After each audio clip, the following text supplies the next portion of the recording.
জিকিৰ আৰু জাৰি অসমৰ প্ৰেক্ষাপটত এবিধ লোকসংগীত আৰু ই হ'ল সমগ্ৰ অসমৰ হিন্দু মুছলমান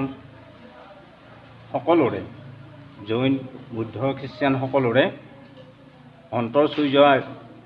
এক ধৰণৰ লোকসংগীত আৰু ইয়াৰ জৰিয়তে গোটেই অসমত সমগ্ৰ অসমত যিটো শান্তিৰ বাৰ্তা এই শান্তিৰ বাৰ্তা আৰু যিটো ঐক্য আৰু সম্প্ৰীতি এই ঐক্য আৰু সম্প্ৰীতিৰ বাৰ্তা গোটেই অসমত সদায় বিয়পি যায় আৰু আমি তাৰেই প্ৰয়াস কৰিছোঁ। সাম্প্ৰতিক কালত যি ধৰ্মৰ ভিত্তিত সমাজখনক ভাগ ভাগ কৰিবলৈ প্ৰয়াস কৰা হৈছে আমি